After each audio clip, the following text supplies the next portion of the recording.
Guys, we're back with another video. I wanted this to be very fashion focused and kind of just have a chit chat. Like, this is a conversation I love to talk about. I want to make sure that people know that there is accessibility in this. And I wanted to talk about how to build a sustainable and affordable wardrobe as a mid-sized girly, just because it is such, I feel like it's obviously been talked about a lot more now that, you know, body positivity and things are a little bit more accessible, but I feel like we can only get two extremes about it, and especially in the fashion industry, like you're either plus size or you are skinny as hell or straight size, which mid-sized girlies are in the middle, which is a little bit more complicated to kind of talk about.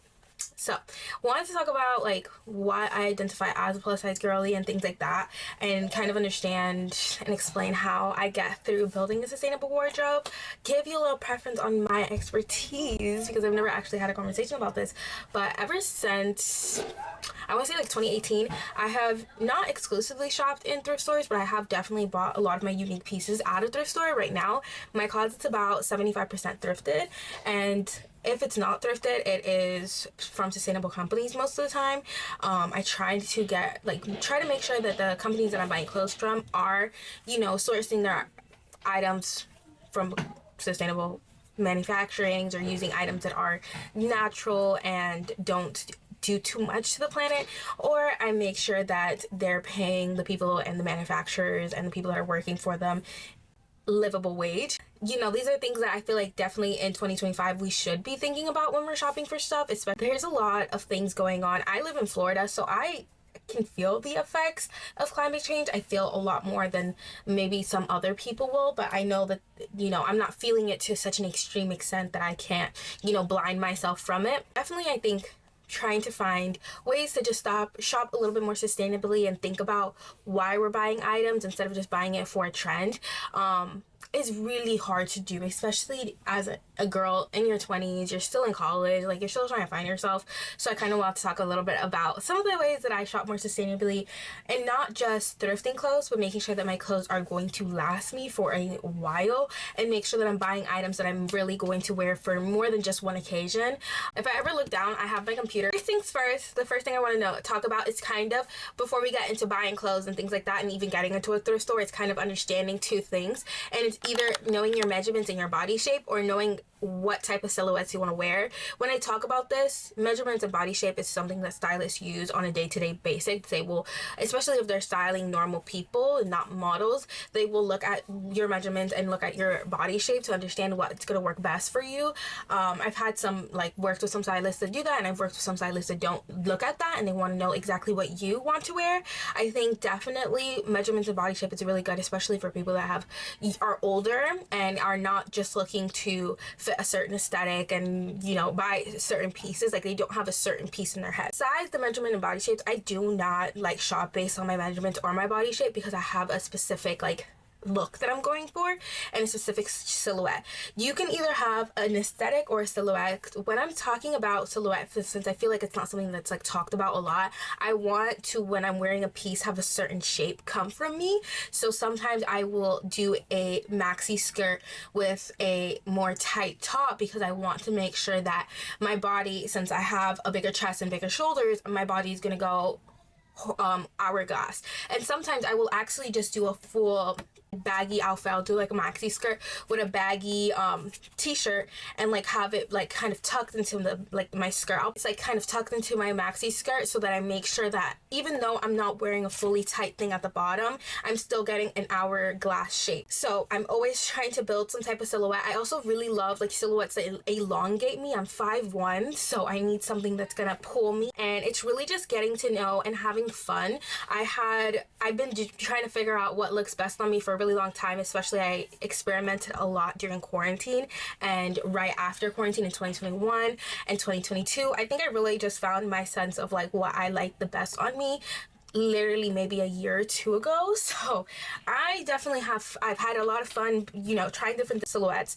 And I feel like definitely if you're trying to get into a little bit more fashion and things like that, I think getting out of the aesthetics and getting into silhouettes and what you want to make when you put what you want your body to look like and what you want yourself to express is, I think, what's going to help you be able to shop more sustainably and more affordably when you get into a thrift store. Because you're not going to be able to find some of those pieces that you're looking for. And I think really just focusing on what is going to make you comfortable and what is going to create that shape that's going to make you the most comfortable is the best thing that you can do. Next thing I really want to talk about is something that really irks my nerves, because I've seen some people say things that just, to me, they just don't make sense. Maybe because maybe I'm not living in an environment where I'm able to get these, yeah, I'll talk about it. But I've seen a lot of people, and this will lead me on a conversation, but I've seen a lot of people say that before you go into a thrift store, have an idea of what items you're looking for. Why? Like, why are we doing that? I say don't ever go into a thrift store looking for a specific item, because a lot of the times your thrift store will not have that item. A lot of that times you have it in your head exactly what item you're looking for, color and brand included, and that's not going to work for you. I've seen a lot of people look for a specific brand, specific color, specific shoe, specific item, and it's just like, how can you tell people and recommend them to do that when you don't know what thrift store they're at, you don't know what items their thrift store stock, like you don't understand, like you don't know where they live, like how can you recommend that?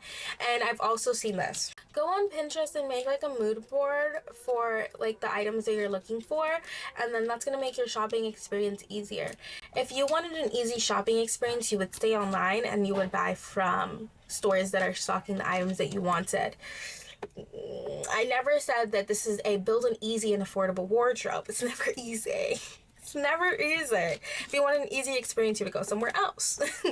I'm so sorry. This may seem harsh, but I have a thing about Pinterest mood boards for outfits. Side rant, Pinterest is not the place for mid-size girlies nor plus-size girlies. I feel like maybe if more mid-size and plus-size girlies were being pushed into the algorithm, then yeah, it would be a great place to find outfits and find inspiration. But it's not. It's not even a place to find outfits for people of color, because all the things that I don't know if I'm generating my algorithm wrong and maybe something is wrong with me, but when I go on Pinterest, like the outfit inspo that I'm seeing is either very, very, very not cool girl, not the aesthetic that I'm looking for, not the vibes that I'm looking for, or it's all skinny white females or people like women, and it's just like that doesn't work for me, because I'm not skinny, I'm not white, and that's not gonna look the way that it looks on them on me. So I tend to get out of the Pinterest inspo, the TikTok info, all of that. I want to be able to create an outfit that I haven't seen before.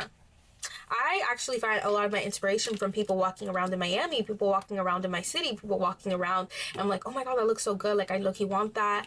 I'm going to pick that up next time. And next time I see that in the store, I'm going to try it on, see how it looks on me, see if I can build an outfit with that. And that's how I'm able to go into a thrift store and walk in with not knowing exactly what I'm looking for. I pick a section, or I go through all the sections that I have all day, and I will go through it and try to find and try things on whenever I'm in a thrift store. If you go into a thrift store looking for a specific item, a lot of the times you're not going to find it. You're going to walk in, look through half a rack, not see what you're looking for, gets frustrated and never come back, and then that makes you think like this isn't for me, and you know it's not.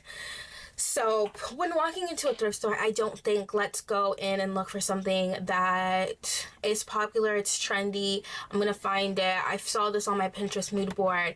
No, go in looking for a silhouette that you're trying to build, go in looking for those basic items, go in and look through every rack, and then you can try things on. This is another thing that may be a little tricky. I've heard of this. I don't think people are saying don't do this, but I feel like definitely as a newcomer, especially as someone who hasn't been doing like thrifting and is kind of doing it more of like, oh, this is getting pushed on me, like I see so many people thrifting, I think it sounds so cool. Maybe this is just something that may not stick in you, because definitely it doesn't stick in me. But don't stick to your size section. Don't stick to men or female. Like, don't stick to that. I think this has built this idea of like when I walk into a thrift store, don't stick into one size, has also helped me going into the mall and I'm looking for things. I don't stick into one size, nor do I stick into the women's side or the men's side. If I'm looking for something baggy, I go everywhere. I don't stick to my size in clothing, shoes, anywhere. I don't stick to my size anywhere. I go through the kid aisles. I go through everything, and knowing damn well I can't fit a kid's clothes, but you never know what you can find in a rack. I think also, vintage and older clothing, the sizing is all over the place. The sizing is different. Even sizing in modern day clothing is all over the place. all over the place. So don't stick to just one section. Don't stick to just one size. Definitely go through and look at everything. And this leads to my next point. You need to plan the thrift trip. You need to plan it. You either empty out a whole day or go into, if you don't have much time, you have an hour, you're like, oh my, something's pulling me to the thrift store today. Let me go to the thrift store. You need to go into a specific section you're looking for. This is my favorite section to look for in a thrift store. It's a tank top section. I feel like they're so fun and they have a variety of... You can't walk into a thrift store and have like, oh yeah, I'm gonna go through this entire thrift store and like find all the things that I'm looking for and have so much fun and like go through every rack in 2 hours.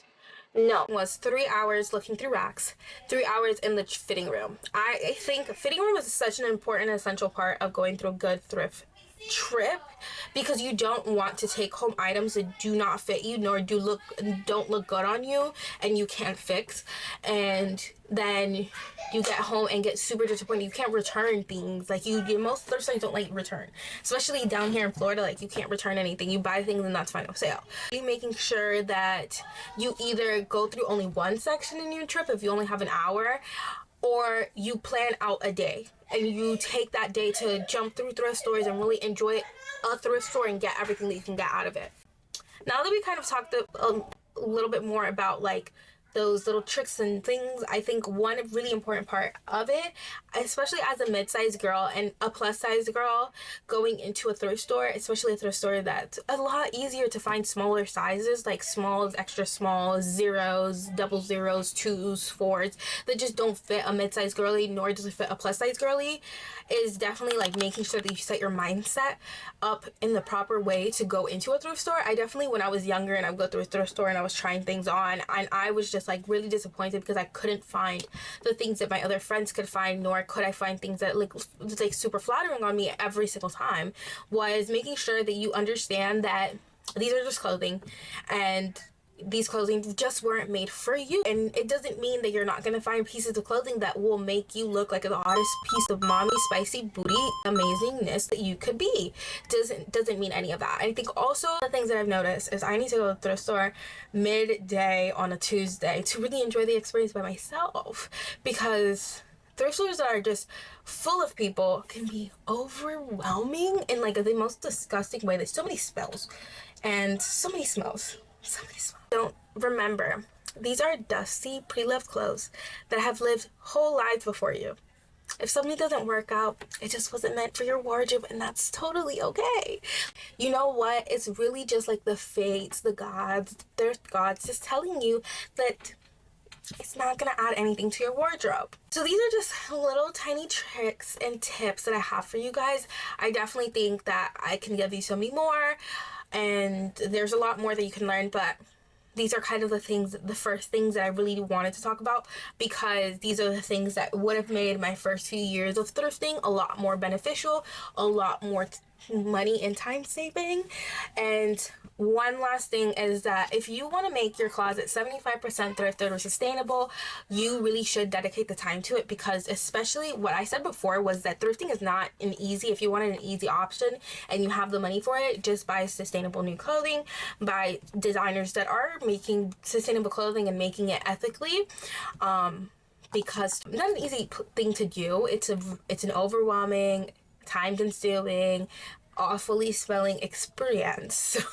It's a really bad, it's not bad an experience. I enjoy every second of it, but it's definitely acquired taste, so it's not for everyone. But I really do think that if you're looking for sustainable, not even sustainable, but if you're looking for an affordable wardrobe that is going to make you stand out and giving you those unique pieces that you just don't see anymore, get away from the Depop, get away from the Macari. The eBay is a good place to go. eBay's good. I love me some eBay. Shop on Depop anymore. I don't do that. I think a thrift store is, I'm gonna find pieces that I'm really loving, and that's what I do. It hasn't been an easy journey. It hasn't been an easy journey, but you gotta find, like, I have very specific stores that I go to where I can find specific things. I know what thrift store I'm gonna find good clothing. I know what thrift store I'm gonna find good purses. I know what thrift store I'm gonna find good accessories, good shoes, things like that. And that's pretty much it for me. I hope this was like you can comprehend what I was saying, and that it was easy to kind of understand what I'm saying, and that I didn't overwhelm you with things. But yeah, I just want to take a moment to show you guys what my shirt says. That are these little not sustainable 5 and below t-shirts. It says careful I bite, and we have Edward. That's just hilarious. Anyways, that's it for me. Hope that was comprehensive, to the point. You understood what I was trying to say. Period. Woo. Excuse me.